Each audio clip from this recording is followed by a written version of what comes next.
नमस्कार. अनेक लोक म्हणतात चमत्कार फक्त जुन्या काळात व्हायचे, पण तसे नाही. आजही तुमची श्रद्धा खरी असेल, भक्ती खरी असेल, तर स्वामी महाराज आजही आपल्या भक्तांच्या आयुष्यात त्यांना दर्शन देत असतात.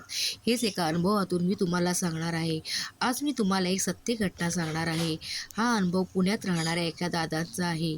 त्या दादाने इथे त्यांचं नाव घेऊ नका अशी विनंती केल्यामुळे मी त्यांचं इथे नाव घेत नाही आहे.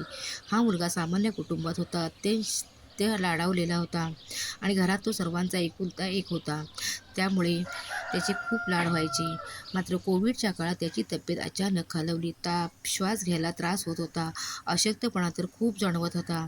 त्याच्यामुळे घरच्या लोकांनी त्याला लगेच डॉक्टरकडे ॲडमिट केले.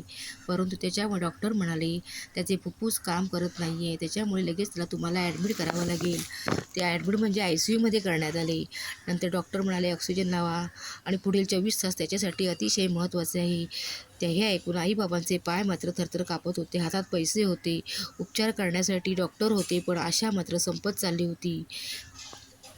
परंतु त्या घरात मात्र त्या मुलाची आई कट्टर स्वामी भक्त होती. ती नेहमी स्वामी महाराजांची सेवा करायची, पूजा करायची. त्यामुळे तिचा स्वामी महाराजांवर विश्वास होता. ती सारखी म्हणायची, स्वामी महाराजांना अशक्य असं काहीच नाही आहे. त्या रात्री ती ICUच्या बाहेर होती. तिच्या हातात माळ होती आणि डोळे घट्ट मिटून ती स्वामी महाराजांना सारखी सांगत असायची, स्वामी महाराज, माझा नातू आता माझा नाही आहे, तो तुमचा आहे. रात्रभर ती ICUच्या बाहेर जप करत होती. दुसऱ्या दिवशी मात्र पहाटे 3 वाजता माझ्या आईला जाग आली. तिने स्वप्नात एक स्वप्न पाहिलं. त्या स्वप्नात तिने एक संन्यासी पांढरा अंगरखा, डोक्यावर पागोटे घातलेले पाहिले. तो संन्यासी आईला म्हणत होता, घाबरू नको ताई, तुझ्या मुलाला मी हात लावला आहे. हे ऐकून आई दचकून उभी राहिली आणि ती डोळे पाण्याने भरलेले होते. तिच्या मनात एकच सारखा विचार होता, स्वामी महाराज, स्वामी महाराज.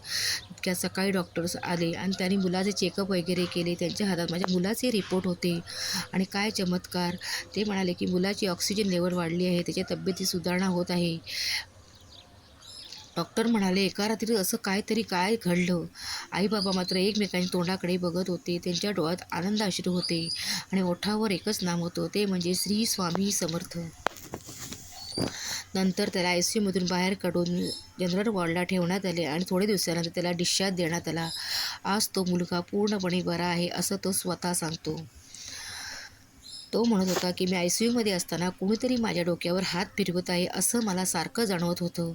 आता तुम्हीच सांगा, हा चमत्कार नाही तर आणखी काय म्हणायचे. जिथे डॉक्टरांनी आशा सोडली होती, तिथे एका रात्री असं काय घडलं? हा डॉक्टरांना देखील पडलेला प्रश्न आहे.